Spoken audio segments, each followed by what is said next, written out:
Makanya Yohanes 12 nomor 48, pola penghakiman Yesus itu berdasar kepada perkataan-perkataan Yesus yang disampaikan oleh Yesus ke tengah-tengah Bani Israel. Maka ketika dia datang di dalam Matius 24 nomor 30, seluruh manusia akan meratap, seluruh manusia akan melihat dia berdiri di awan-awan bersama dengan para malaikat. Jadi kalau itu tidak terjadi atau belum terjadi, maka itu bukan Yesus. Orang-orang yang menyembah yang bukan Yesus inilah yang disebut sebagai dia datang untuk menghakimi dunia. Karena pengikut Yesus palsu itu sudah mendunia.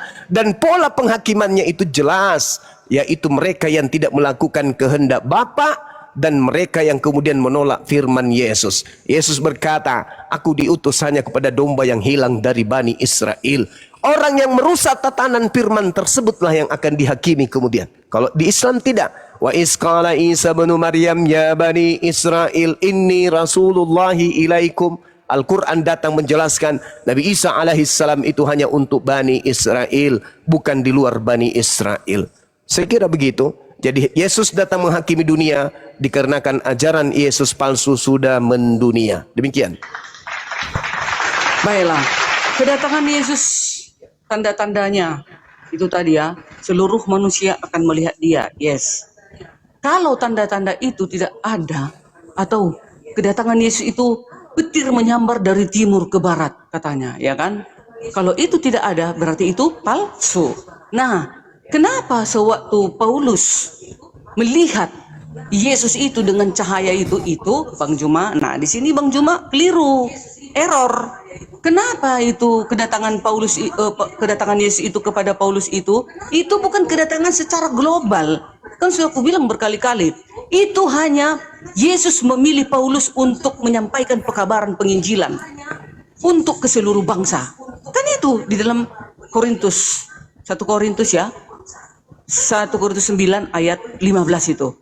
Yesus sendiri memilih itu, bukan secara dunia. Kedatangan Yesus kepada Paulus belum secara dunia, itu masih secara pribadi, bahwasanya Yesus memilih Paulus agar penyambung firman itu untuk menginjil ke segala bangsa. Itu dia.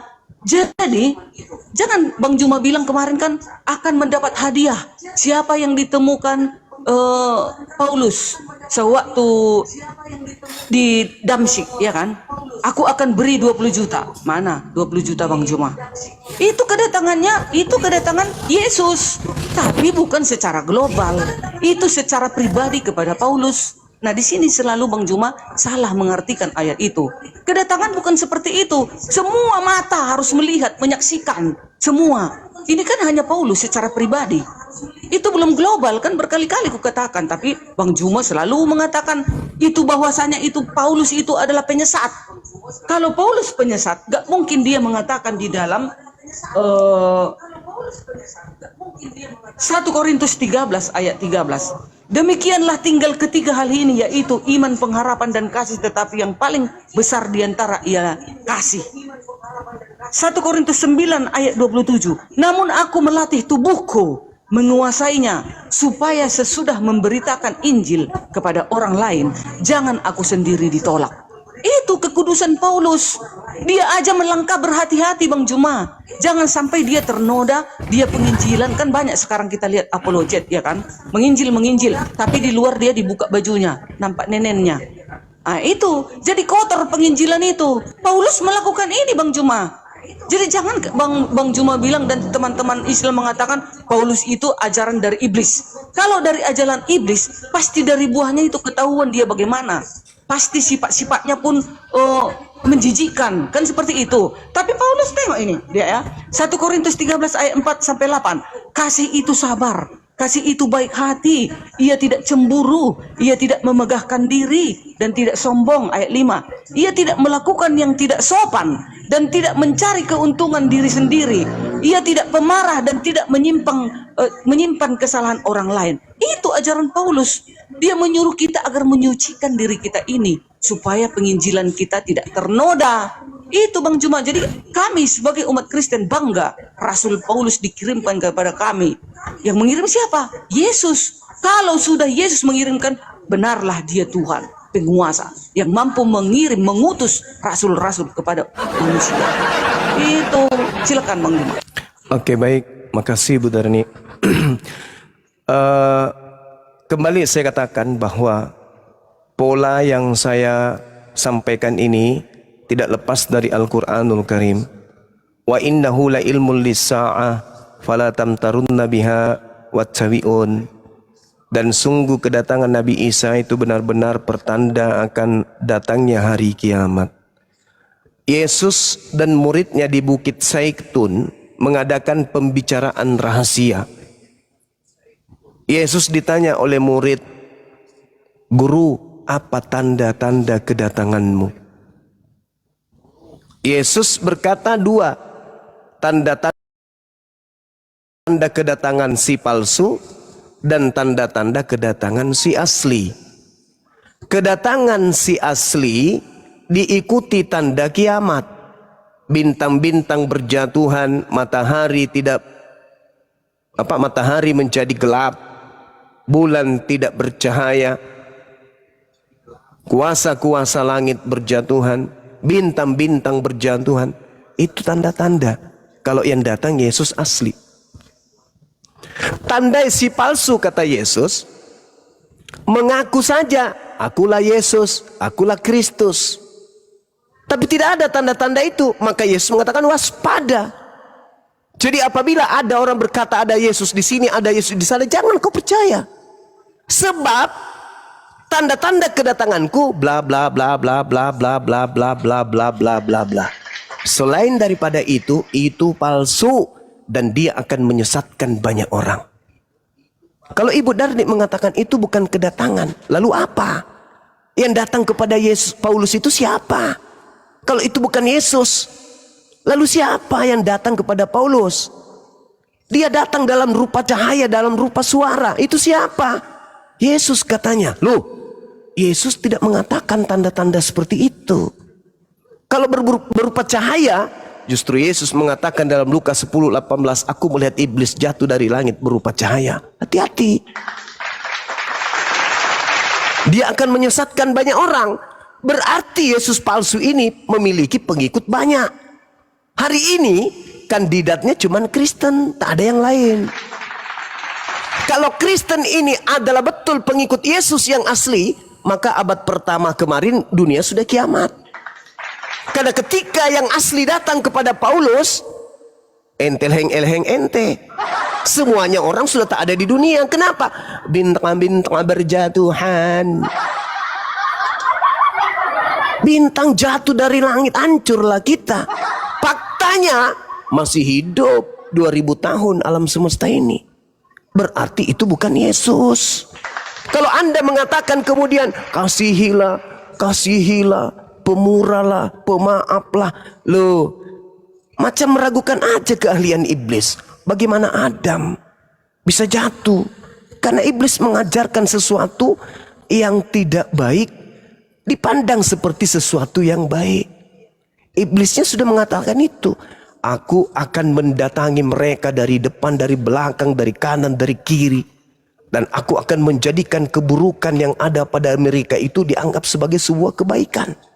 Nah, sehingga ketika Bu Darni mengatakan dia, bagaimana mungkin dia iblis? Dia mengajarkan kebenaran bla bla bla. Kalau dia mengajarkan sesuatu yang sudah bertolak belakang dengan konsep kehidupan kita, ya sudah nyata itu bukan iblis lagi. Itu bukan lagi kita curiga, tapi itu sudah jelas iblis. Tetapi karena dia pandai memutar balik fakta, maka kemudian dia menjadikan kejahatan itu terasa indah. Qala rabbi bima aqwaitani la uzayyinanna lahum fil ard wa la ughwiyannahum ajmain. Aku akan membuat kejahatan menjadi terasa indah. Anda mungkin mengajarkan kasih. Tapi apa arti kasih tersebut kalau ternyata yang Anda sembah itu adalah penyesat? Bisakah diterima kemudian seluruh perbuatan kasih yang dilakukan oleh Kristen di atas muka bumi ini? apabila ternyata yang disembah itu adalah penyesat? Tidak bisa, jadi percuma. Makanya Yesus mengatakan di dalam Matius 7, bernubuat, mengusir setan, bermujizat, itu sudah level makrifat, level sudah tinggi itu. Orang yang sudah tidak lagi berbuat dosa itu, dosa lain. Tetapi karena yang disembah penyesat, tetap aja diusir. Jadi tidak ada alasan, oh, Paulus itu mengajarkan begini dan begono. Ya, bagaimana cara dia mau menyesatkan? Bagaimana seorang penipu tampil seperti ustadz? Penipu tampil sebagai orang-orang yang alim, supaya dia bisa mendapatkan korban. Kalau dia tampil bajingan, mana mau orang jadi pengikutnya. Yang pada intinya adalah iblis mengkudeta pencipta langit dan bumi dengan mengajarkan orang Kristen menyembah kepada sosok yang ngaku Yesus Kristus tersebut melalui utusannya bernama Paulus. Itu makanya Yesus mengatakan, waspadalah kepada orang Farisi, waspadalah kepada ragi orang Farisi. Itu bukan tanpa alasan, karena mereka lah orang-orang Farisi ini kelak yang akan menggantikan kedudukan pencipta langit dan bumi di hadapan pengikutnya dengan melantik sosok penyesat sebagai pencipta, sebagai Tuhan. Dengan berbagai macam alibi, dengan berbagai macam dogma dan doktrin, Tuhan menambahkan kodrat, Tuhan menginkarnasi, berteofani, segala macam. Itu adalah cara-cara dari penyesat ini. Tidak percuma Yesus berkata waspada, waspada, waspada, waspada. Dan intinya pengikutnya banyak dan penyesatnya mengaku Kristus. Waspadalah kepada penyesat yang datang kepadamu dengan memakai namaku dan berkata, akulah Kristus. Berarti penyesat itu bergelar Kristus. Pengikutnya banyak, pengikut Kristus ya Kristen. Apalagi Kristen pengikut Kristus. Coba Anda lihat di dalam Galatia 3 nomor 13. Siapa yang menjadi korban terkutuk di atas tiang salib? Yesus, bukan. Lalu siapa? Kristus. Kristus telah menebus kita. Nah, coba. Kristus telah menebus kita. Dia tidak mengatakan Yesus telah menebus kita. Enggak. Dia mengatakan Kristus telah menebus kita dari kutuk hukum Taurat dengan jalan menjadi kutuk, sebab ada tertulis, terkutuklah orang yang mati di atas, yang digantung di atas tiang salib. Siapa itu? Ya Kristus. Kristus yang mana? Tunggu dulu, karena ada juga Kristus palsu. Dia akan menyesatkan banyak orang. Kalau dia berhasil menyesatkan banyak orang, maka Kristus ini pasti lihai, pasti ahli di dalam menyesatkan. Maka banyak orang yang akan tersesat. Jadi coba aja diukur. Apakah tanda-tanda yang Yesus katakan itu sudah ada pada Paulus? Matahari menjadi gelap, bumi tidak bercahaya, bintang-bintang berjatuhan, kuasa langit akan bergoyang atau berguncang, kemudian akan nampak dari langit anak manusia. Seluruh manusia akan meratap akan kejadian itu, dan seluruh manusia akan melihatnya.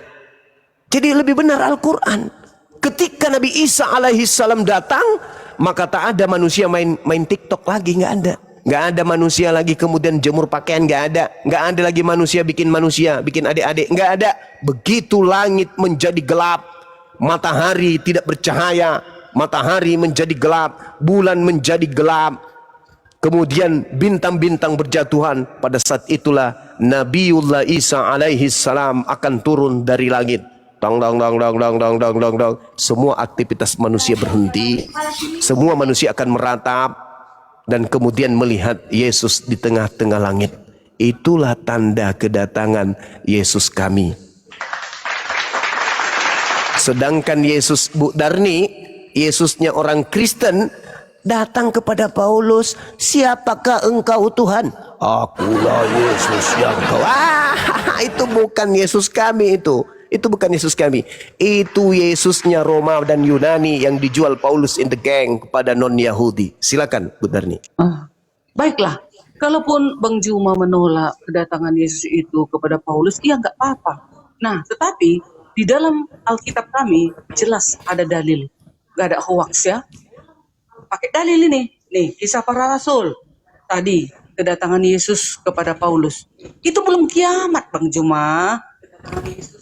Kedatangan Yesus kepada Paulus secara pribadi. Yesus memilih. Apa nggak bisa rupanya Tuhan itu memilih umatnya untuk sebagai alat penginjilannya? Masa nggak bisa sih? Nah, ini ada pula dalilnya. Dan pula ada saksi-saksi mata yang melihat. Nah, Kisah para Rasul 9 ayat 1 sampai 19. Ayat 5 di situ pada waktu Paulus ini kan mau ke Damsyik nih, mau menganiaya murid-murid Yesus. Tetapi dia didatangkan oleh Yesus. Kan Yesus mau memilih dia sebagai alat penginjilan. Terdapatlah di dalam ayat 15. Kisah para Rasul 9 ayat 15. Tetapi firman Tuhan kepadanya, kepada si Ananias. Ananias itu loh, kalau di sekarang ini dikatakan pendeta lah. Ya, Ananias pada saat itu adalah pengikut Tuhan yang setia. Karena dia pengikut Tuhan yang setia, tentu hidupnya kudus. Maka Tuhan memilih dia. Pasti tangannya itu bersih, kudus. Maka dia layak untuk mendoakan orang. Kan gitu kan? Nah, lalu dipilih Yesuslah Ananias untuk menyembuhkan Paulus. Ada saksi mata. Pada saat itu, waktu Paulus melihat cahaya itu, dia buta matanya 3 hari. Tak makan, tak minum dia 3 hari, Bang Juma. Bayangkan itu. Dengar ini ya. Tetapi firman Tuhan kepadanya, ayat 15. Pergilah sebab orang ini adalah alat pilihan bagiku untuk memberitakan namaku kepada bangsa-bangsa lain, serta raja-raja dan orang-orang Israel. Makanya sampai sekarang ke segala penjuru bumi. Siapa Yesus itu? Memang udah dipilih Yesus dia. Ada ayatnya. Nah, ayat 16. Aku sendiri akan menunjukkan kepadanya betapa banyak penderitaan yang harus ia tanggung oleh karena namaku. Makanya dia dikejar-kejar tentara Romawi. Makanya dia matinya aja pun dipenggal kepalanya. Kalian juga bilang dia penyesat. Silakan aja, nggak apa-apa. Kalian bilang dia iblis. Ya nggak apa-apa. Nah, tetapi kami umat Kristen, karena ada dalil. Kalau Bang Juma kan nggak ada dalil itu. Bang Juma kan hanya untuk menyerang saja. Kalau dalilnya nggak ada, mana? Coba buktikan mana dalilnya, nggak ada. Bang Juma hanya mentafsirkan Alkitab yang tidak Bang Juma imani. Kan nggak mungkin dong kami percaya bahwasanya di luar dari kekristenan mentafsirkan Alkitab ini dan jelas-jelas ada dalilnya. Ananias. Begitu juga dengan siapa? Begitu juga dengan jemaat. Para jemaat. Ayat 30-nya. Akan tetapi setelah hal itu diketahui oleh saudara-saudara anggota jemaat, mereka membawa dia ke Kaisarea dan dari situ membantu dia ke Tarsus. Ada di TKP. Ada jalan ceritanya, peristiwanya ada.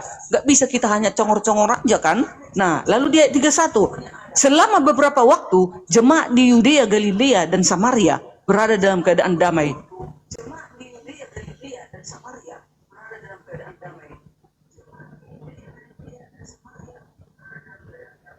Itu kenapa ke-mute Ibu Darni?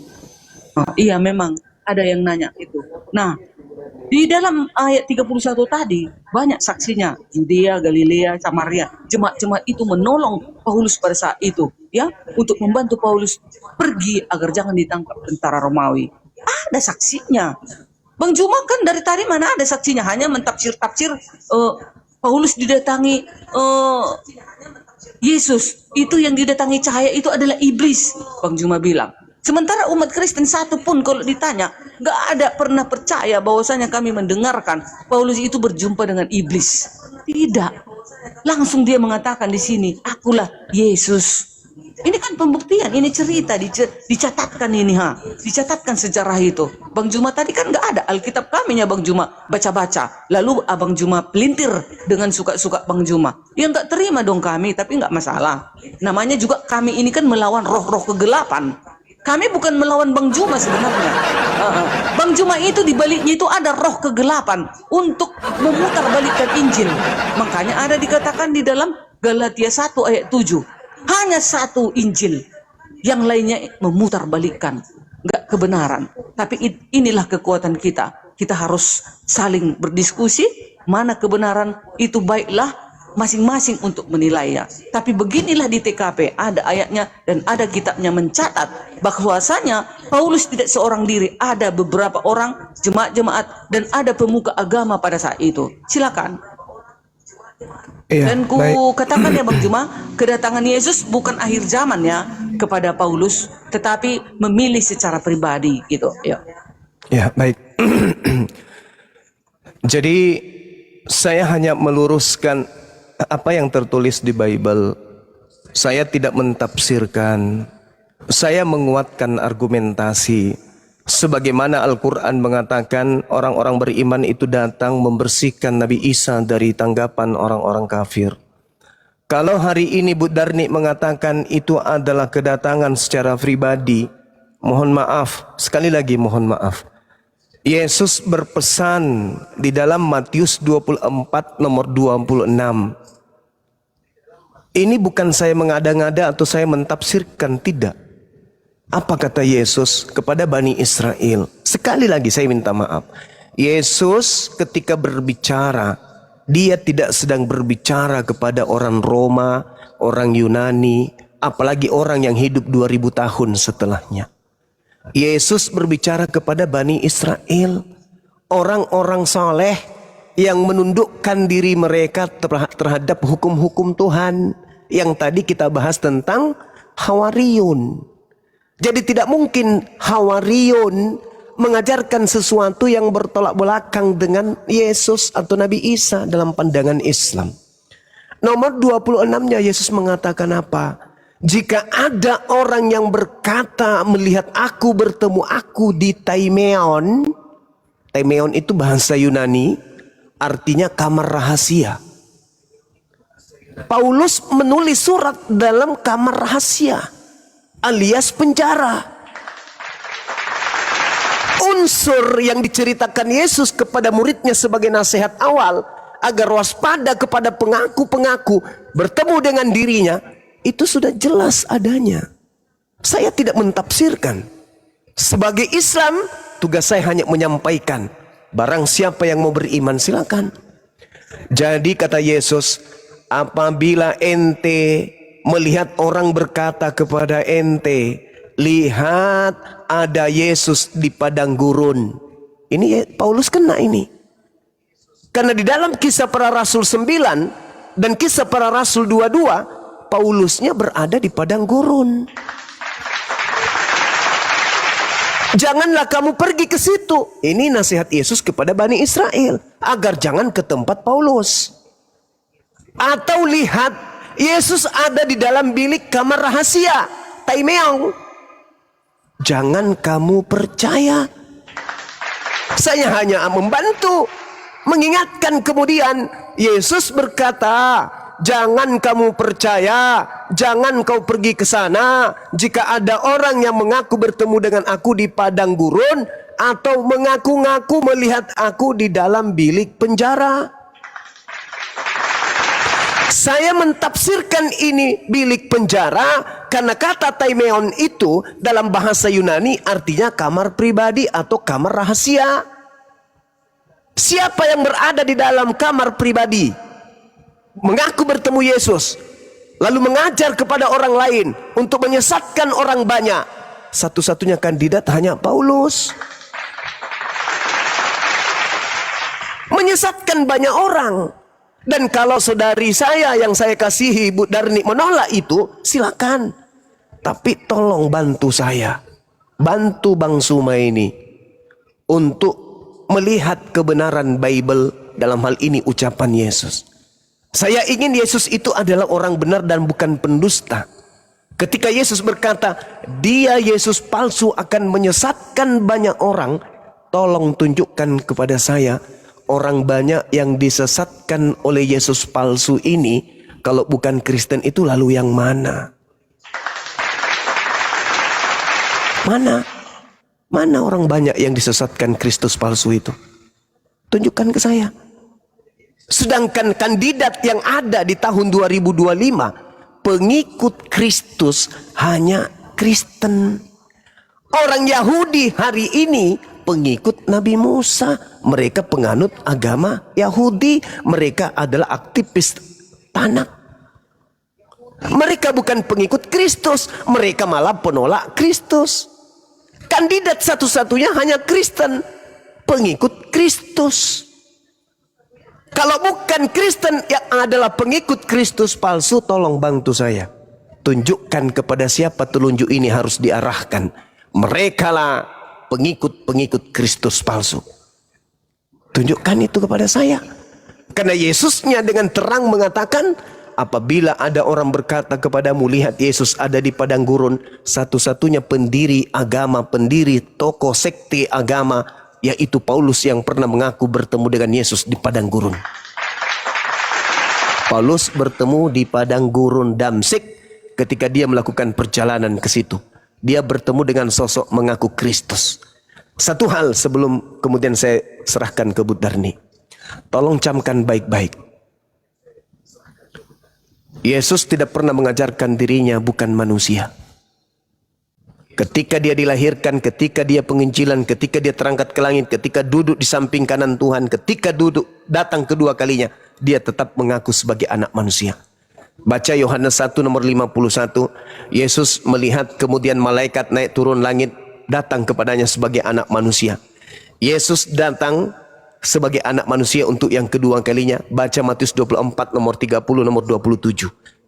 Tanda kedatangannya adalah disertai keadaannya sebagai anak manusia. Lalu Anda baca pelan-pelan Galatia 1 nomor 1. Apa yang dikatakan oleh Paulus di sana? Aku menerima Injil bukan dari manusia. Bukan manusia yang mengajarkan aku Injil, tetapi di dalam Galatia 1 nomor 11 yang mengajarkan Injil kepadaku adalah Yesus. Dan dia bukan manusia. Saya ulang, Yesus mengajarkan dimanapun dia pergi, kemanapun dia pergi, entah pada saat dia mengajarkan penginjilan, entah dia setelah diangkat, entah sesudah diangkat, dan ketika datang kedua kalinya hanya sebagai manusia saja. Baca Matius 24 nomor 27 nomor 30. Datang dengan berbagai kuasa yang Tuhan berikan kepadanya dengan kondisi sebagai anak manusia. Baca pelan-pelan pertentangannya di Galatia 1 nomor 11 nomor 12. Paulus mengaku bahwa dia menerima Injil dari Yesus yang bukan manusia. Namanya sama, yaitu Yesus Kristus, tetapi pribadinya berbeda. Satu Yesus Kristus manusia, satu Yesus Kristus bukan manusia. Ingat kuncinya. 2 Yohanes 1 nomor 7. Siapakah penyesat itu? Penyesat dalam bahasa Yunani adalah planos, artinya penipu, pembohong, penyesat, iblis. Siapakah penyesat, pembohong, penipu, iblis itu? Bukankah dia yang pergi ke seluruh dunia yang tidak mengaku Yesus Kristus datang sebagai manusia? Itulah penipu, itulah penyesat, itulah antikristus. Sekali lagi, Paulus yang datang kepadamu siapa? Yesus Kristus. Yang mengajarkan kitab Roma, Filipi, Galatia dan seterusnya 13 buku itu siapa? Yesus Kristus. Apakah dia manusia? Bukan manusia. Siapakah penyesat itu? Bukankah dia yang pergi ke seluruh dunia yang tidak mengaku Yesus datang sebagai manusia? Siapa penyesat itu? Nah ini Bu Darni, saya tidak mentafsirkan. Sekali lagi saya hanya mengatakan Yesus mengajar kepada Bani Israel agar Bani Israel kemudian waspada kepada orang yang mengaku dia bertemu dengan Yesus tapi tidak kiamat.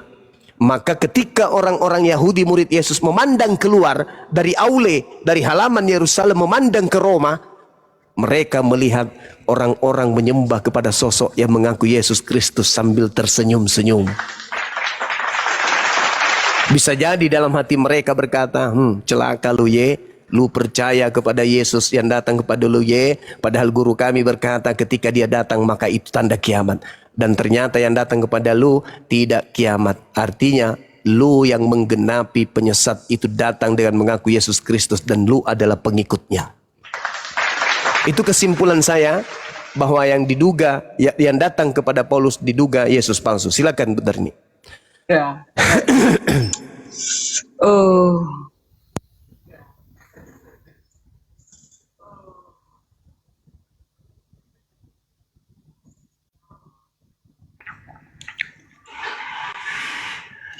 Cek.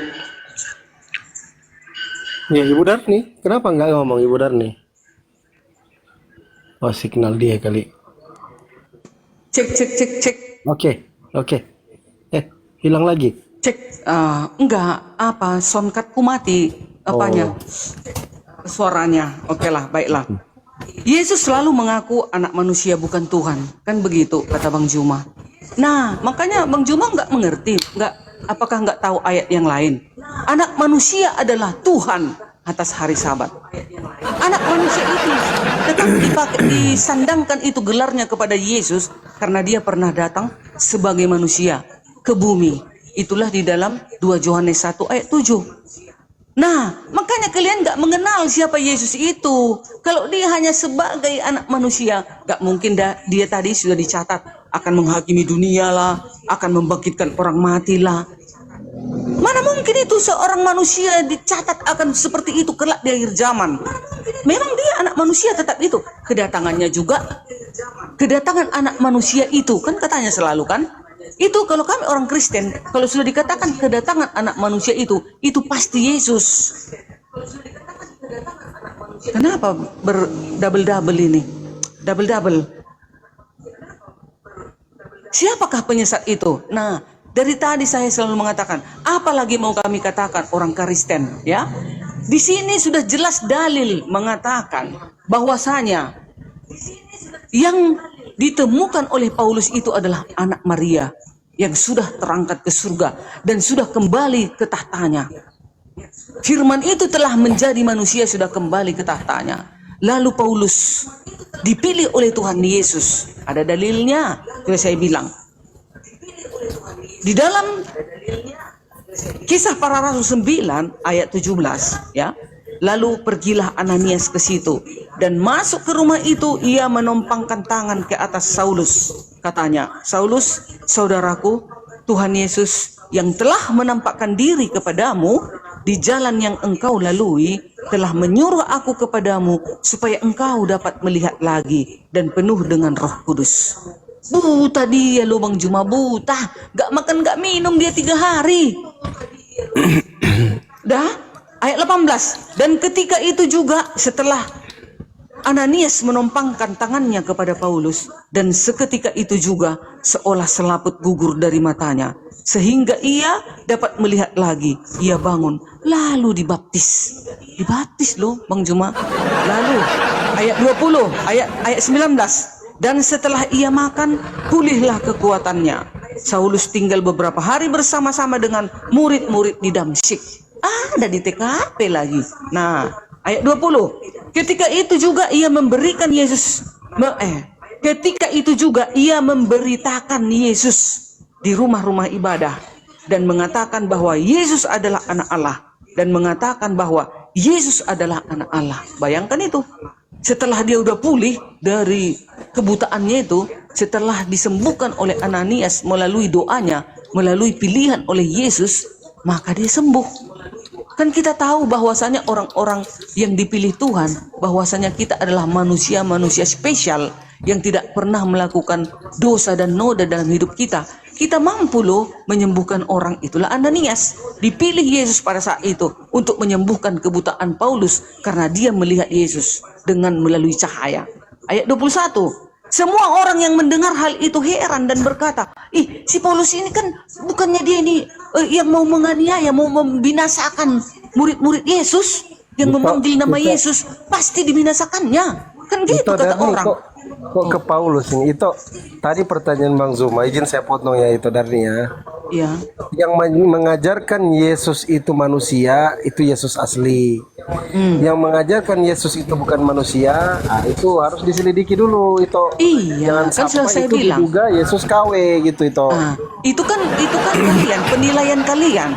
Kalau kami orang Kristen, Yesus itu tetap kami mengaku sebagai manusia datang ke bumi. Ada ayatnya, 2 Yohanes 1 ayat 7. Siapa yang tidak percaya Yesus datang sebagai manusia, dia adalah penyesat. Dan juga di dalam Yohanes mengatakan, Yesus ini sebelum jadi manusia, dia adalah firman bersama-sama dengan Elohim. Yohanes 1 ayat 14. Pada mulanya adalah firman. Firman itu bersama-sama dengan Elohim. Firman itu adalah Elohim. Yohanes muridnya. Paulus juga rasulnya mengatakan bahwasanya Paulus adalah anak Allah. Paulus juga dikatakan manusia. Mana ada orang Kristen yang menolak Yesus datang sebagai manusia. Tetapi manusia yang bagaimana? Itu sebelum dia menjadi manusia, Yesus ini dia apa? Yesus ini sebelum menjadi manusia, dia adalah sang firman. Firman itu sendiri. Ya, itu dia. Kalau kalian menolak, kalian mengatakan bahwasanya yang mengatakan Yesus itu adalah Tuhan itu adalah penyesat. Yesus sendiri hanya mengatakan dirinya utusan dan manusia. Kan seperti itu. Tapi yang bagaimana? Itu yang kalian tidak selidiki. Ya manusia yang bagaimana? Kan begitu. Tetapi kalian kan sekuat tenaga kalian selalu menolak kedatangan Yesus itu sebagai apa? Sebagai Tuhan dan Juru Selamat. Sementara di rukun Islam juga mengatakan, ada 6 salah satunya, berimanlah kepada malaikat-malaikat. Berimanlah kepada kitab-kitab terdahulu. Sementara malaikat mengatakan Yesus adalah Tuhan. Budami, nggak paham mereka Budami. Oke, silakan si Bayang dulu, Bayang. Oke, menguatkan aku. Paham mereka. Iya, masih ada, silakan. Yang Gantian. tolong tambahi karena tadi itu kan bicara. Ya udah, Aku ya udah, menghargai. silakan itu. Silakan itu. Nanti aku lagi. Berdua kita menghajar Bang Juma. Lagi rame di sini. Fakta Beson. Oke. Oke, Silakan, lanjut Bang Juma. Oke, baik. Ketika kemudian dikatakan Paulus bertemu dengan Yesus, lalu buta dan seterusnya. Saya melihat data di dalam Matius 12 nomor 22. Yesus kemudian mendatangi orang yang kerasukan setan. Dan orang itu kemudian buta. Dan ketika Yesus mengobatinya, orang itu kemudian melihat. Artinya bahwa tanda-tanda orang yang kerasukan setan salah satunya adalah buta. Kemudian ketika saudari saya ini mengatakan bahwa yang datang kepada Yesus, kepada Paulus itu adalah Yesus, itu kan pengakuan sepihak. Pengakuan sepihak. Pengakuan Paulus itu sendiri. Yesus tidak pernah mengatakan itu sebelum kemudian adanya Yesus yang diduga palsu kepada Paulus. Coba Anda teliti lagi deh.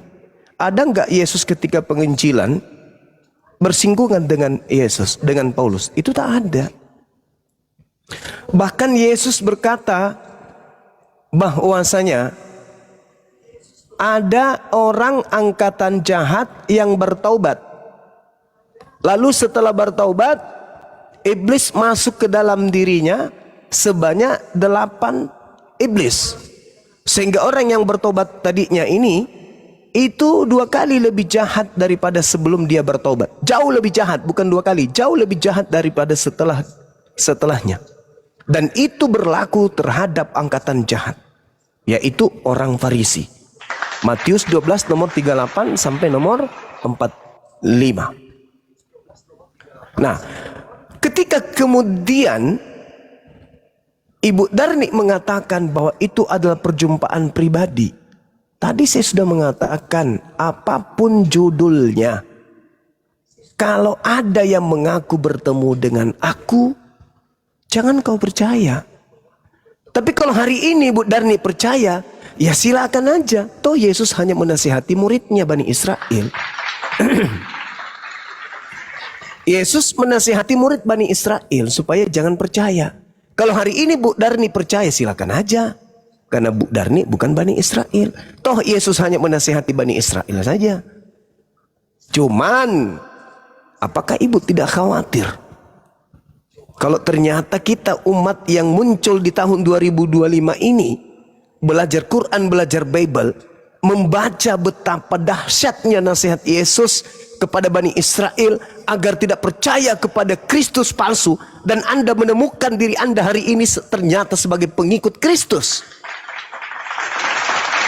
Apakah Anda khawatir? Kalau Islam bukan pengikut Kristus, bebas. Tapi saudara-saudara Kristen saya ini pengikut Kristus. Kristus yang mana yang Anda ikuti? Kristus yang datang kepada Paulus. Sedangkan Yesusnya berkata, hati-hati kepada murid-muridnya, hati-hati kepada orang yang mengaku Yesus, orang yang mengaku bertemu Yesus. Nah, Paulus mengaku bertemu dengan Yesus. Untuk membuktikan bahwa yang datang kepadanya itu Yesus asli, maka harus diikuti tanda-tanda. Apa tanda-tanda? Menurut Yesus, saya ulang lagi, ini yang keempat kalinya, matahari menjadi gelap. Apakah itu terjadi pada saat Paulus bertemu dengan sosok ngaku Yesus? Tidak. Bulan tidak bercahaya. Apakah itu terjadi pada saat sosok yang mengaku Yesus datang kepada Paulus? Tidak. Tidak, Paman. Bintang-bintang berjatuhan. Apakah itu terjadi? Tidak juga. Berarti ada kedahsyatan yang terjadi. Makanya tadi di awal saya mengatakan kepada teman-teman, sahabat-sahabat, Yesusnya berkata bahwa dunia ini sudah jatuh ke dalam penghakiman. Itu kata Yesus. Dunia jatuh ke penghakiman. Baca di dalam kitab saudara Yohanes 14 nomor 30.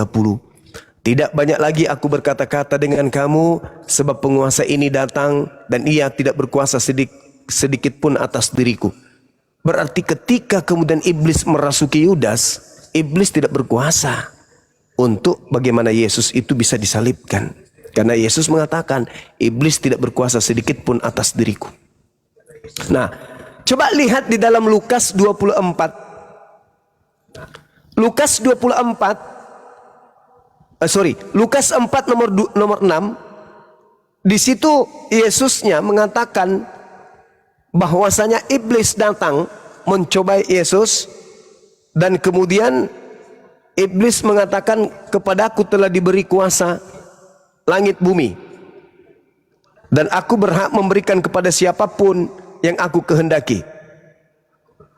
Nah, sekarang ada orang yang keluar dari kubur, yang juga datang ke Ananias dan juga ke Yudas, yang mengaku sebagai penguasa.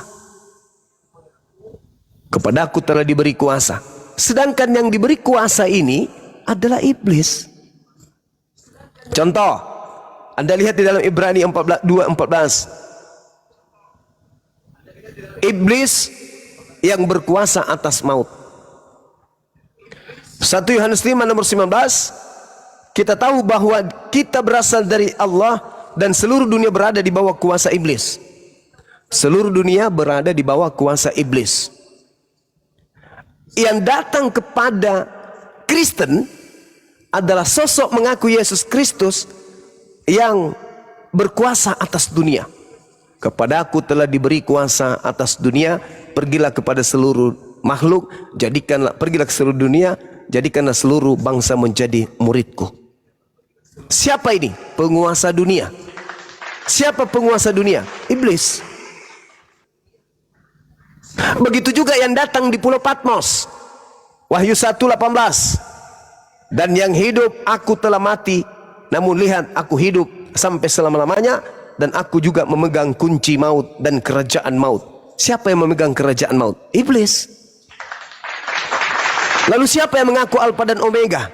Aku hidup, aku telah mati, namun lihat aku hidup kembali sampai selama-lamanya, dan aku memegang segala kunci maut dan kerajaan maut. Bukankah Yesus kerajaannya dari surga? Bukan kerajaan maut? Lalu siapa ini yang memegang kerajaan maut ini? Iblis. Berhasil tidak kemudian iblis mengajak manusia menyembah kepada dirinya? Berhasil. Melalui siapa? Melalui Paulus. Sehingga orang-orang Kristen keteteran. Siapa yang dilahirkan Maria? Manusia. Siapa Tuhanmu? Yesus. Apakah kau menyembah manusia? Tidak. Lalu kenapa kau menyembah Yesus? Karena Yesus itu adalah Tuhan yang datang dalam rupa manusia. Siapa yang dilahirkan oleh Maria? Manusia. Apakah dia Tuhan? Ya, dia Tuhan. Apakah kau menyembah manusia? Tidak. Siapa nama Tuhanmu? Yesus. Apakah dia manusia? Iya. Apakah Anda menyembah Tuhan? Iya. Apakah Anda menyembah manusia? Tidak. Kenapa bisa demikian? Karena iblis sedang memainkan peran. Itu fakta, itu real. Lalu apa endingnya? Matius 7:22-23. Kenapa kalian diusir? Karena kalian menggantikan ilahnya Bani Israel dengan ilah yang mengaku Yesus Kristus yang diduga penyesat itu. Sederhana. untuk mengetahui itu. Yesus sendiri yang berkata, tidak banyak lagi aku berkata-kata dengan kamu, sebab penguasa dunia ini datang, dan dia si penguasa dunia ini tidak sedikit pun berkuasa atas diriku. Siapa penguasa dunia? Dialah yang keluar dari kubur yang kalian sembah itu. Kepada aku telah diberi kuasa di dunia, pergilah ke seluruh bangsa, jadikanlah seluruh bangsa menjadi muridku. Itu siapa? Ya. Udah, saya izin menanggapi, bisa, Bang? Iya, silakan. Iya, Bang. Tadi Ini, saya sempat ini panitia mana? Kok nggak ada yang bikin kopi udah jam segini ya?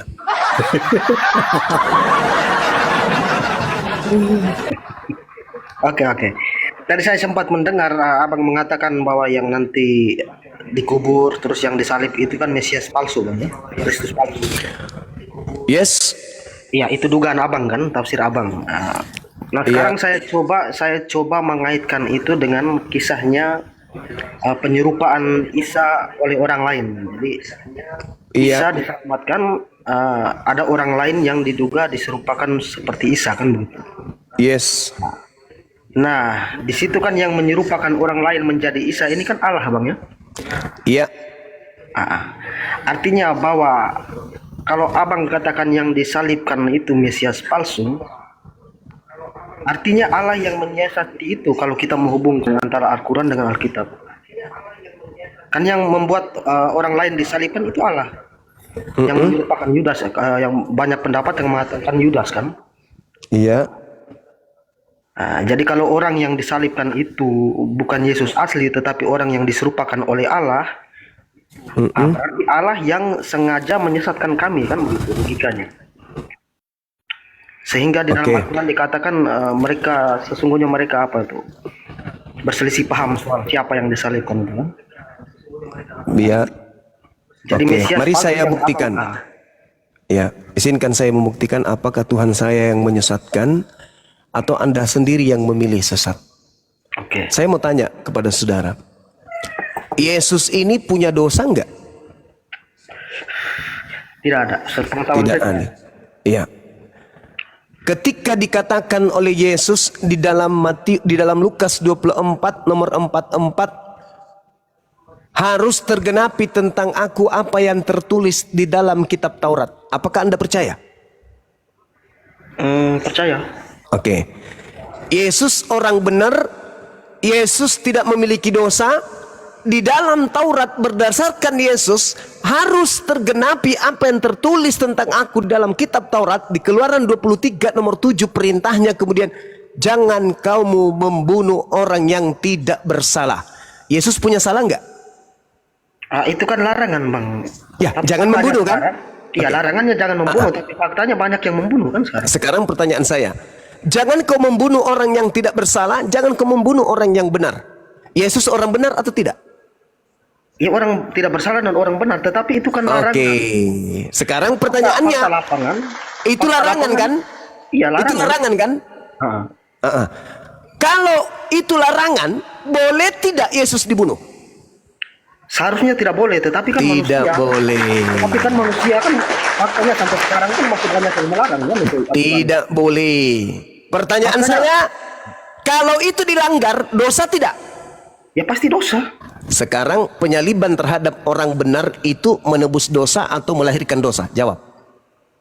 Ya, menebus dosa itu bukan konsepnya seperti itu. Inilah yang Al-Quran katakan dan Anda tuduhkan kepada Allah. Anda mengatakan Allah menyesatkan kami. Anda punya otak, Anda manusia, Anda punya akal, Anda punya Bible, ditanya carut marut. Bukan, saya mengatakan yang menyesatkan tadi itu kan berdasarkan narasi Abang. Kan Abang bilang yang disalibkan itu kan Mesias palsu. Yes. Yesus palsu. Sementara di Al-Quran mengatakan orang yang diserupakan itu adalah Allah yang menyerupakan orang lain menjadi Yesus. Nah, ya, sekarang secara logika kan ya Allah yang menyesatkan itu. Oke, sekarang begini, duluan mana Al-Quran dengan tragedi penyaliban? Tragedi. Ya. Duluan mana tragedi penyaliban dengan Al-Quran? Ya tragedi, Bang. Nah, tragedi duluan. Berarti Al-Quran hanya datang menjelaskan. Mau sebenarnya yang mereka sembah yang dikiranya Yesus itu bukan Yesus, tetapi orang yang diserupakan dengan Yesus. Kenapa demikian? Tanya orang Yahudi. Wahai orang Yahudi, apa alasannya engkau ingin membunuh orang benar? Apa kepentingannya sampai engkau ingin membunuh utusan Tuhan yang suci itu? Kepentingannya apa? Mereka takut bangsanya dirampas oleh orang Yahudi, oleh orang Romawi. Maukah Tuhan pencipta langit dan bumi membiarkan orang yang disucikan, orang yang dikasihi, orang yang menjadi wakilnya, utusannya di tengah-tengah Bani Israel dibunuh oleh pelaku-pelaku maksiat? Apakah Tuhan ridho? Apakah Tuhan mau? Tuhan tidak mau. Salahkah ketika Tuhan kemudian menggantikan hambanya yang suci ketika hendak dibunuh, lalu Tuhan menggantikan orang yang suci ini dengan pengkhianat? Salah enggak menurut saudara? Artinya Tuhan menumbalkan orang lain gitu Bang ya? Saya ulang pertanyaannya, salah tidak ketika Tuhan menggantikan orang benar ini dengan pengkhianat? Salah enggak? Salah sih seharusnya. Kok salah? Coba anda baca Amsal 21 nomor 18. Amsal ini kan tulisan Salomo. Yesus berkata harus digenapi apa yang tertulis tentang aku di dalam kitab Salomo. Amsal 21 nomor 18, di situ berkata apa? Orang fasik dipakai sebagai tebusan bagi orang benar, dan pengkhianat dipakai sebagai ganti orang yang jujur. Siapa yang berkhianat kepada Yesus? Ya, Yudas paman. banyak. Salah tidak ketika Tuhan menggantikan orang benar ini dengan pelaku maksiat? Salah enggak? Kalau pengkhianat Yesus itu banyak Bang. Salah satunya Iya. Yudas. Sekarang pertanyaan saya, salah tidak ketika Tuhan menggantikan Yesus yang orang benar dengan orang fasik? Salah enggak?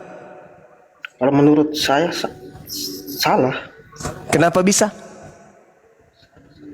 Ya kalau berpatokan pada pengkhianat, ya pengkhianatnya banyak. Kenapa harus Yudas kan? Karena dia yang makan suap. Ulangan 27 nomor 25, terkutuklah orang yang makan suap. Yang disalib ini terkutuk enggak?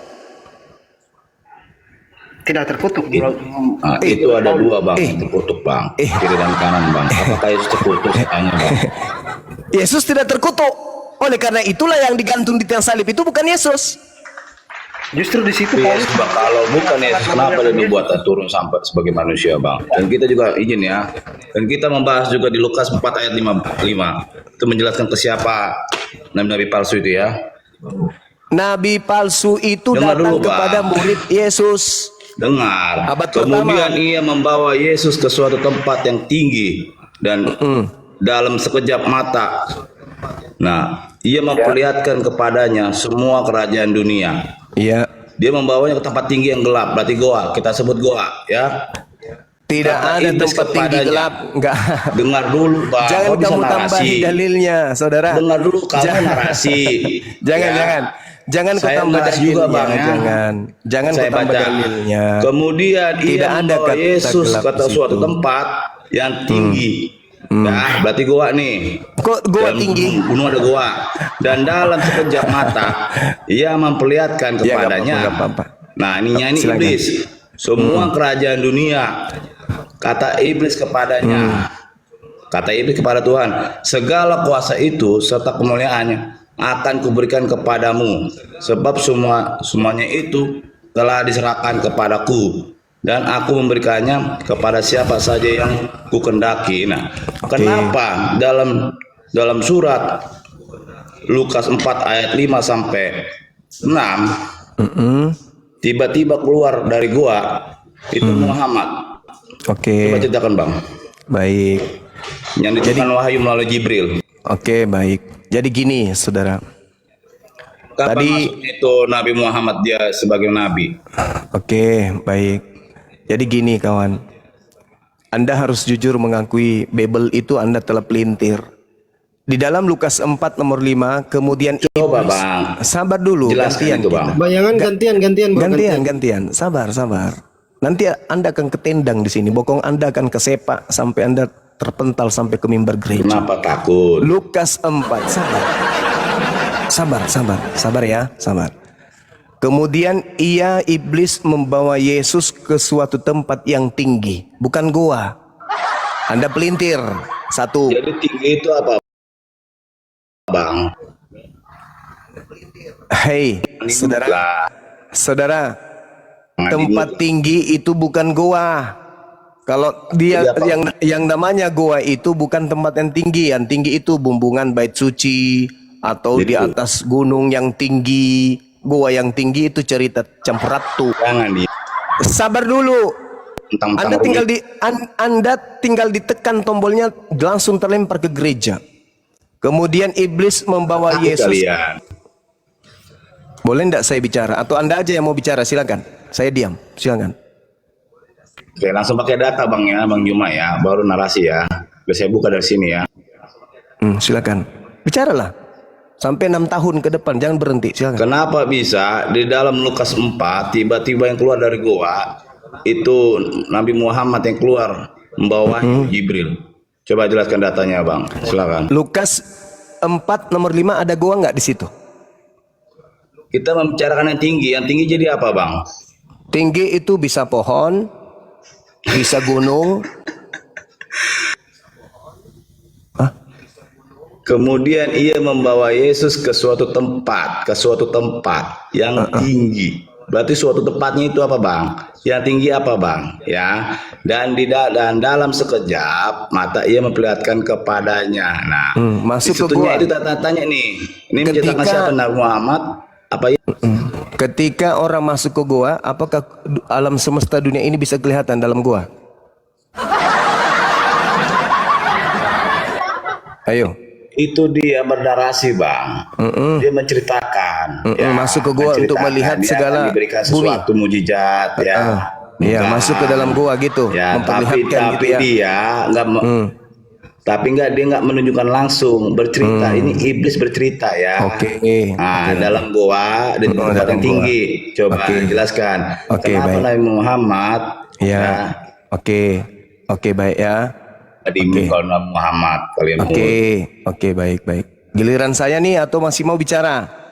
Oke, lanjut ya. Oke. Cerita ya. Saya ambil Lukas 4 nomor 5. Kemudian iblis membawa Yesus ke suatu tempat yang tinggi. Dalam sekejap mata ia memperlihatkan kepadanya semua kerajaan dunia. Dan iblis berkata kepada Yesus, Yesus, segala kuasa itu serta kemuliaannya akan kuberikan kepadamu, Sus, sebab semuanya itu telah diserahkan kepadaku, dan aku memberikannya kepada siapa saja yang ku kehendaki. Jadi jikalau engkau menyembah aku, kata iblis, seluruh itu akan menjadi milikmu. Pertanyaannya kemudian, apakah iblis berhasil menggoda Yesus? Jawabannya tidak. Berarti Yesus di sini tidak diberi kuasa. Dunia beserta segala kemuliaan yang ada di dalamnya. Saya ulang lagi. Apakah iblis berhasil? Tidak berhasil. Sehingga Yesus tidak ada kuasa akan dunia ini. Catat itu baik-baik. Yesus tidak berkuasa akan dunia ini. Karena iblis tidak berkuasa kemudian mencobai Yesus. Iblis tidak berhasil membuat Yesus tunduk menyembah dirinya. Andai saja Yesus menyembah iblis, maka Yesus diberi kuasa dunia. Tapi ternyata tidak. Paham itu ya? Yesus yang asli tidak diberi kuasa. Bang, Oke? izin Bang, Sabar. pertanyaan saya belum dijawab Bang, Sabar. Lalu lihat di data nomor 13-nya. Setelah iblis gagal memberikan kuasa kepada Yesus, iblisnya mundur dari Yesus dan iblisnya kemudian menunggu waktu yang tepat. Apakah tadi iblis berhasil memberi kuasa kepada Yesus? Tidak.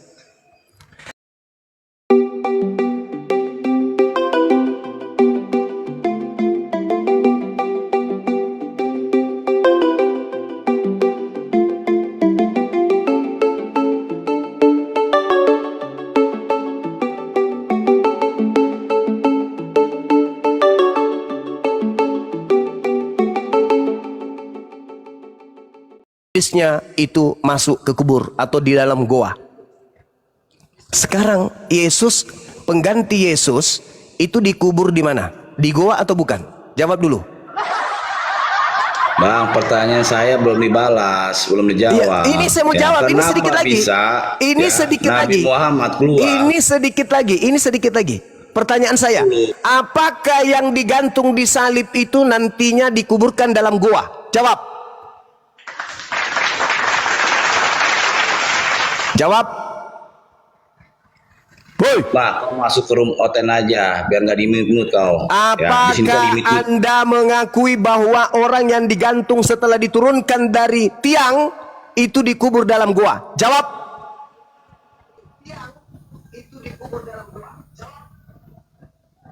Jawab. Anda mengatakan iblis ke dalam goa kan? Pertanyaan saya, apakah mayat orang yang diturunkan dari salib itu dikuburkan dalam goa? Jawab. Woi. Pelan, saya ketawa sama kamu ya. Iya. Jawab. Kamu modal apakah congor. orang yang diturunkan dari salib itu dikuburkan di dalam goa? Giliran Jawab. saya modal congor, kau mute ya. Inilah kayak ginilah kadun-kadun Islam ini. Nggak paham. Nangis dia teman-teman. Nangis dia. Dia ketelan sendiri dengan muntahnya. Yesus itu dikuburkan di dalam goa milik Yusuf Arimatea. Ketika iblis ingin memberikan kuasa kepada Yesus, apakah Yesus terima? Tidak. Lalu siapa yang keluar dari goa kubur mengaku kepadanya telah diberi kuasa? Nyak. Yesus yang asli menolak diberi kuasa. Tetapi ada yang keluar dari kubur menerima kuasa itu. Itu bukti bahwa yang turun dari tiang bukan Yesus.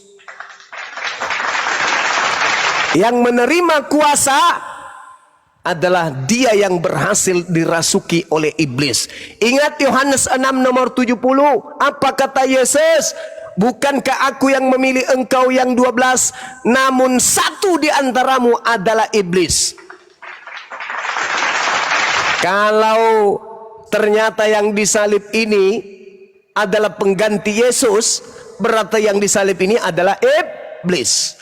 Kalau yang mencobai iblis ini kepadanya telah diberi kuasa dunia, maka yang keluar yang adalah iblis dari kubur itu adalah penguasa dunia.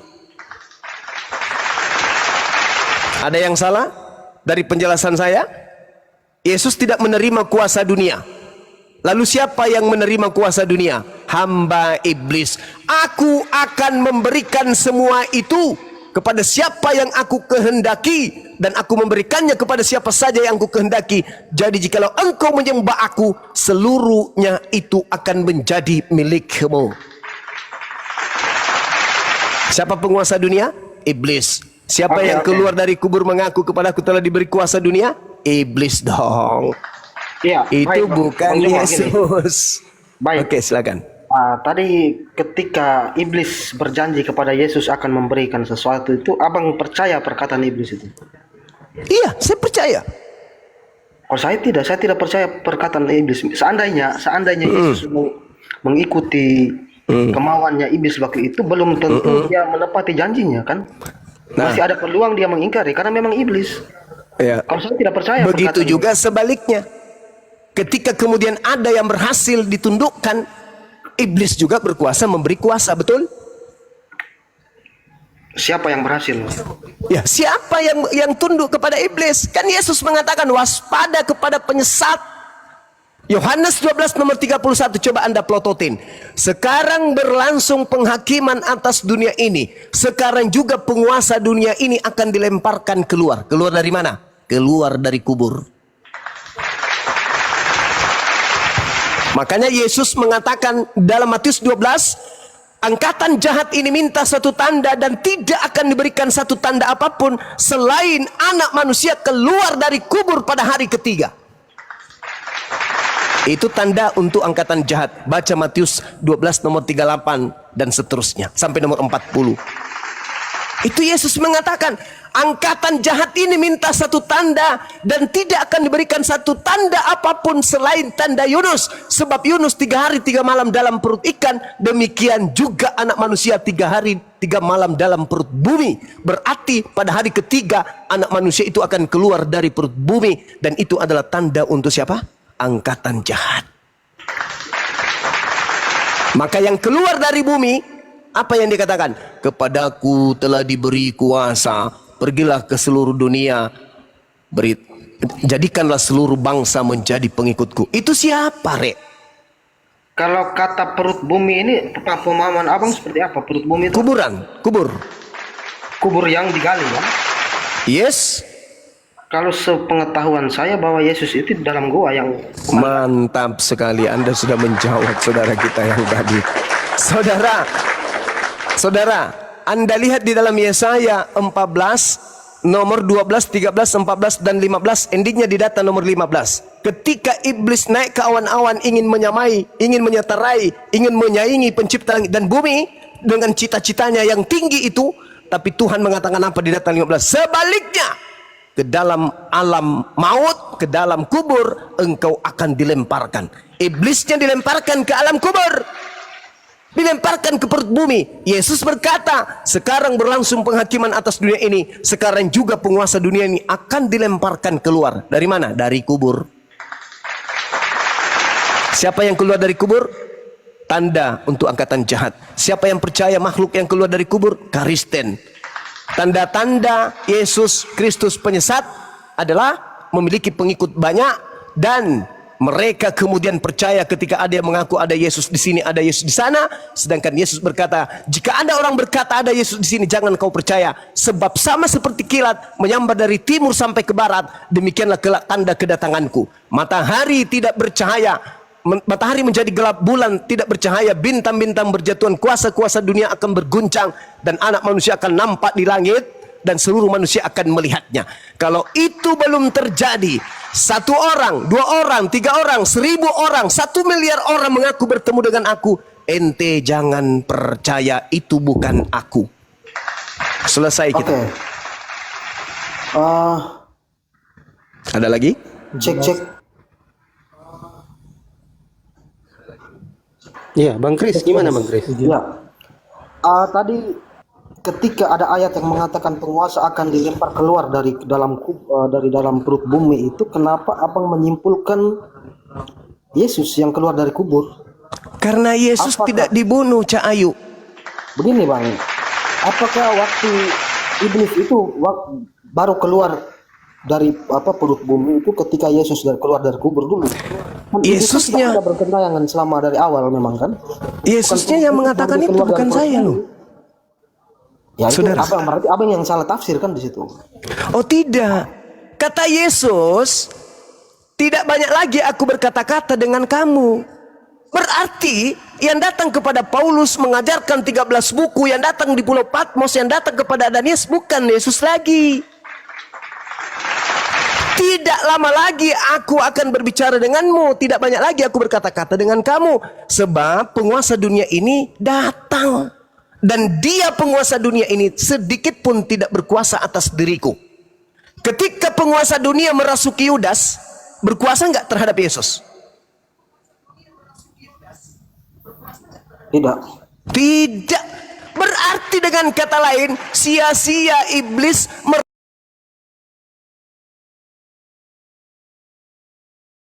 merasuki Yudas. Kenapa? Karena dia tidak berhasil kemudian menyerahkan Yesus asli kepada pengadilan Romawi. Yesus yang berkata, Kalau menurut kami berhasil, menurut abang yang tidak. berarti iblis berkuasa atas Yesus. Mana yang betul, Anda atau Yesus? Yesusnya berkata, Tidak. iya, setelah berkuasa atas Yudas, berkuasa enggak terhadap Yesus? Ya tidaklah, karena bukti Tidak. Berarti Yudas tidak berhasil mengkhianati Yesus. berhasil. Loh, berarti iblis berhasil kepada Yesus. Iblis berhasil membujuk Yudas. Nah, apakah hasil daripada membujuk Yudas itu berhasil? Begini, kalau kita buat analogi, kalau Adam Sedikit pun begini, tidak berkuasa atas diriku, sedikit pun, kata Yesus. begini, ketika Adam dirayu oleh iblis, Adam dan Hawa dirayu oleh iblis, kan di situ iblis berhasil merayu berkuasa atas Adam dan Hawa, kan? Tidak berarti iblis berhasil melawan Allah, kan? Tidak juga seperti itu. Nah, sekarang begini, iblis datang kepada Adam, berhasil nggak iblis? Berhasil. Enggak, Anda keliru. Tidak berhasil. Iblisnya kemudian datang kepada istrinya Adam. Barulah iblis berhasil mencobai istrinya Adam. Adam istrinya terpedaya. Istrinya yang terpedaya dalam kuasa iblis inilah yang menggoda kemudian Adam. Jatuh enggak Adam? Ya jatuh sama-sama. Jatuh. Melalui Awalnya tangan, semua, kan? melalui tangan iblis atau melalui tangan Hawa, istrinya? Ya bujukan dari Hawa itu iblis. Alhamdulillahirabbil alamin. Dengan kata lain, iblis tidak berhasil terhadap Yesus, maka iblis memakai Yudas. Berhasil nggak Yudas mencoba Yesus? Kalau Yudas berhasil. Hah? Kalau Yudasnya berhasil. Hah? Berhasil. Ya, iblis berhasil menggoda Yudas, membujuk Yudas. Berarti kalau Anda mengatakan Yudas berhasil mencobai Yesus, berarti iblis berhasil mencobai Yesus, betul? Bukan iblis yang. Iya. Parah. Bagaimana iblis mencoba Yesus? Yang dicoba itu Yudas, dibujuk itu Yudas. Ketika iblis datang kepada Adam, iblisnya tidak berhasil. Yang berhasil mencobai Iblis, Yudas yang berhasil. Berhasil nggak pengaruh iblis kepada Yesus? Kepada Yudas. Kepada Yesusnya berhasil nggak?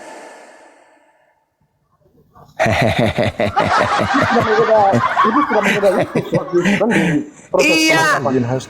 Iya, saya paham. Berhasil tidak Yudas berkhianat kepada Yesus? Ya berhasil. Berhasil.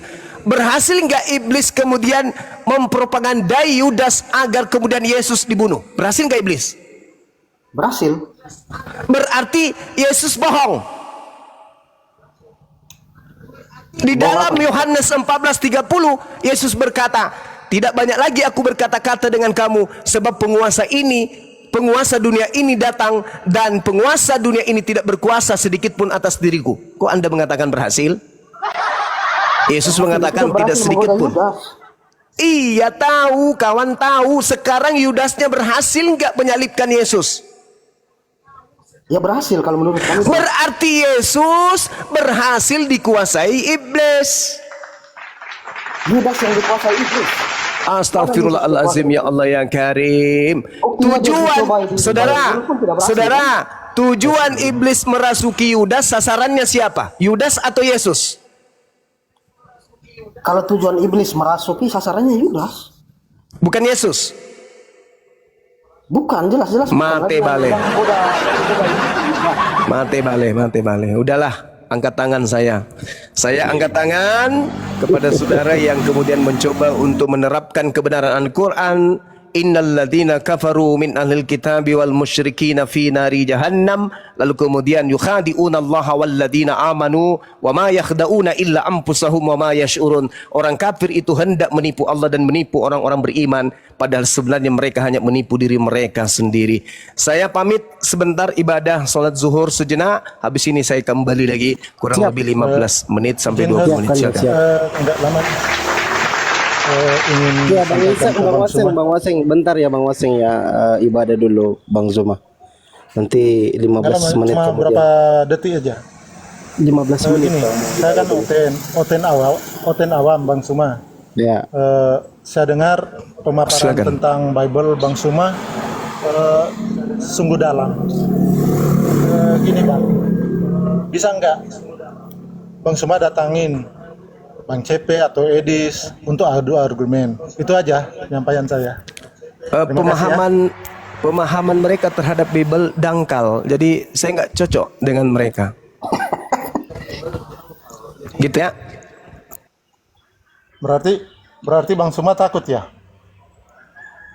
Saya takut, betul. Saya takut ketularan bodohnya. Saya ibadah dulu kawan.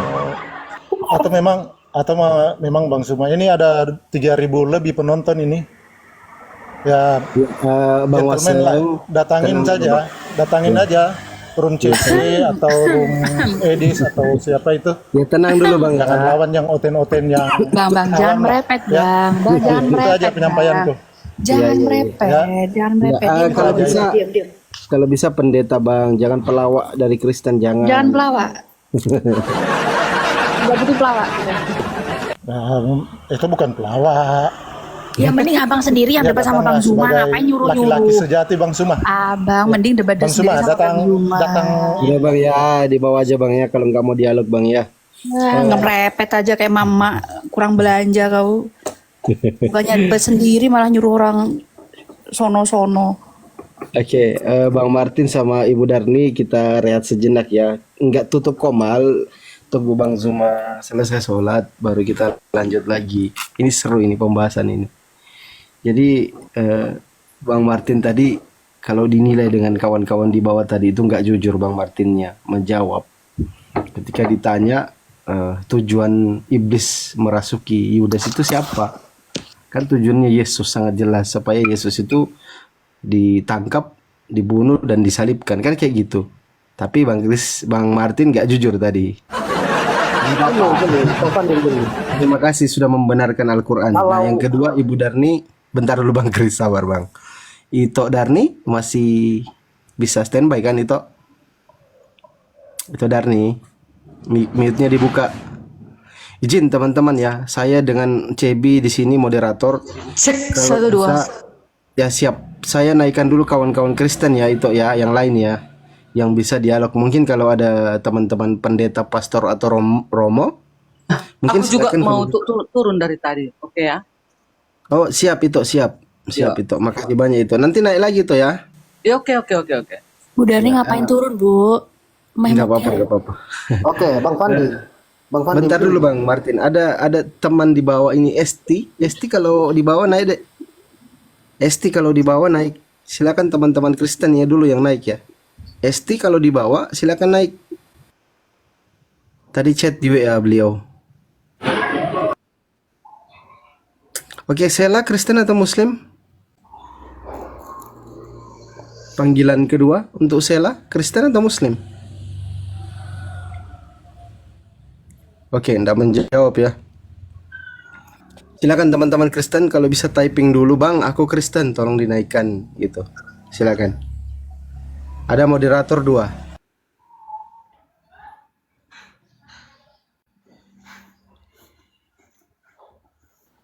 Ya, monitor ya teman-teman Kristen ya. Gimana Bang Martin tadi? Iya, karena saya buat perbandingan begini. Ketika iblis itu mencobai secara langsung Yesus di padang gurun kan tidak berhasil, Bang. Itu dia mencobai langsung. Kemudian dia rayu Yudas kan berhasil. Berarti Ya, tujuannya berhasil juga dong. Gini kan? Artinya di situ dia mampu menguasai Yudas, tetapi tidak mampu menguasai Yesus, kan jelas itu. Ya, tapi kan berhasil dengan cara lewat Yudas, sama dengan godaan terhadap Nabi Adam. Nabi Adam digoda itu melalui Siti Hawa, melalui istrinya. Kan kayak gitu. Berarti kesimpulannya berhasil dong. Iblis lewat Hawa, iblis lewat Yudas, berhasil dong. Gitu loh. Itu cuma permainan kosakata. Ketika Anda membantah sama dengan Anda membantah kitab Anda sendiri, Bro Martin. Ketika dia sudah berhasil menggoda Hawa, kan? Artinya Hawa sudah punya kehendak bebas. Kehendak bebas itu terpengaruh dari rayuan iblis yang awal tadi. Jadi bukan iblis berhasil langsung menggoda Adam, tetapi melalui perantara Hawa. Kan berhasil lewat jalur manapun, tujuannya kan menggoda Adam, betul? Coba Martin, tujuannya siapa? Tujuan iblis siapa? Keduanya. Oke, tujuan iblis siapa? Yang utama siapa tujuannya? Adam. Yang pertama kalau di kami itu Hawa. Bentar, tujuannya menggoda Adam itu yang pertama tuh yang kedua? Yang kedua, kalau ingat saya di Kristen yang kedua. Iblis mau menggoda Adam tapi tidak bisa. Akhirnya dia ambil jalur lain. Sampai kan ke tujuannya, penggodaan karena terhadap Hawa Adam. gini, Hawa itu kan apa nafsu bang ya, Hawa itu nafsu. Enggak begini Bang Martin, jangan Jadi kemana-mana logikanya, dulu. Saya tidak yang biarkan pertama Anda lari nafsunya kemana-mana. dulu yang digoda. Pertama, yang mau digoda itu kan Adam, betul? Ya Hawa bukan, kalau di kami Kristen itu apa, perempuannya dulu, Hawanya dulu yang digoda, kan nafsunya dulu yang digoda, baru dia menggoda manusia gitu kan. Nah, Masa setelah mau menggoda Adam, enggak berhasil iblis. Lewat jalur lain lah, lewat istrinya si Hawa berhasil. Berarti Adam berhasil tergoda atau enggak? Jalur lain nih. berhasil memang digoda oleh hal-hal itu tadi. Sama halnya dengan Yesus. Ketika iblis hendak mencoba Yesus, menggoda Yesus, enggak berhasil. Maka iblis lewat jalur lain, yaitu menggunakan Yudas. Maka berhasillah iblis tersebut. Ya artinya secara tidak langsung juga bahwa Yudas ini lebih cerdas dari iblis, karena iblis menggoda secara langsung saja tidak berhasil. Yudas lebih cerdas dari? Ya kan logikanya kan begitu kan. Sementara Gimana? iblis menggoda Yesus langsung saja tidak berhasil. Ya oke, tidak berhasil. Tapi lewat jalur lain berhasil nggak? Tetapi Yudas yang menggoda Yesus berhasil. Lewat jalur lain untuk menggoda Yesus berhasil nggak? Ya artinya iblis ini tidak punya kemampuan. Tidak punya kemampuan Begini yang lebih teman-teman, Yudas. susahnya Bang Martin ini dia nggak mau jujur. Contoh ya, pernah saya kasih satu dalil Bang Martin ini. Di dalam Yohanes 17:3 ini pembahasan yang paling berat menurut saya ini kepada Bro Martin. Menurut bagaimana Martin? Yohanes 17:3 itu di situ Yesus itu berbicara sebagai Tuhan atau sebagai bukan Tuhan menurutmu? Bentar, Yohanes 17:3 Bang ya. Ya, silakan.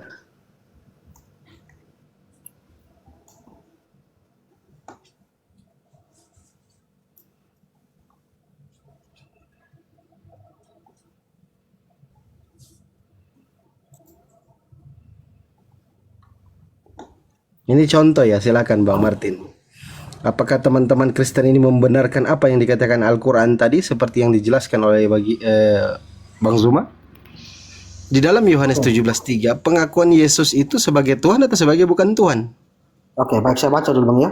Silakan. Inilah hidup yang kekal itu, yaitu bahwa mereka mengenal Engkau satu-satunya Allah yang benar, dan mengenal Yesus Kristus yang telah Engkau utus. Aku telah mempermuliakan Engkau di bumi dengan jalan menyelesaikan pekerjaan yang Engkau berikan kepadaku untuk melakukannya. Oleh sebab itu, ya Bapa, permuliakanlah aku pada dirimu sendiri dengan kemuliaan yang kumiliki di hadiratmu sebelum dunia ada. Aku telah menyatakan namamu kepada semua orang yang Engkau berikan kepadaku dari dunia. Ya, di sini Yesus mengatakan sebelum dunia ada dia sudah ada Bang ya. Dia bersama-sama dengan Allah. Saya tanya Yohanes 17:3 bukan ayat lain. Kita menguji Bang Martin. Kita cuman menguji apakah Bang Martin itu jujur atau tidak jujur. Di dalam Yohanes 17 nomor 3, Yesus ini mengaku Tuhan atau mengaku bukan Tuhan? Ini kejujuran aja yang mau diuji nih. Di sini Yesus mengaku dia diutus, yang sebelum dunia ada dia sudah ada dalam. Pertanyaan saya, dia mengaku Tuhan atau mengaku bukan Tuhan? Di sini utusan. Dia mengaku yang Engkau utus kan? Oke, pertanyaan saya, itu kan ada Tuhan dan ada utusan Tuhan. Nah, yang ngomong ini kan Yesus. Setelah Yesus ngomong, Yesus ini mengaku Tuhan atau mengaku bukan Tuhan? Dia mengaku utusan di sini. Oke, betul, mengaku utusan. Kata lain dari utusan apa? Orang yang disuruh pergi ke suatu tempat. Untuk menyampaikan firman, Yohanes 17:8, betul? Sebab segala firman yang kau sampaikan kepadaku telah aku sampaikan kepada mereka, kata Yesus. Oke? Oke, tapi sekarang begini Pak, utusan Sebentar, Yesus jangan ini- dulu lari. Ini cuma satu ayat loh. Cuman satu ayat. Cuman satu ayat. Nah, fokusnya pertanyaan saya mau menguji Bang Martin ini apakah mengikuti apa kata Bibelnya atau enggak ikut kata Bibelnya. Nah, pertanyaan saya Bang Martin, apakah Yesus di sini Yohanes 17:3 mengaku Tuhan atau mengaku bukan Tuhan? Silakan Bang Martin. Dia mengaku utusan di sini. Oke, berarti bukan Tuhan. Betul? Tidak dijelaskan seperti itu. Dia mengaku hanya seperti itu. Ah, satu lagi. Coba Yohanes 11:40 sampai 43 silakan dibaca. Satu lagi nih, aku kasih contoh. Ini contoh aja. Nanti teman-teman Kristen dan Muslim di bawah yang menilai. Yohanes 11:40 sampai 43 silakan.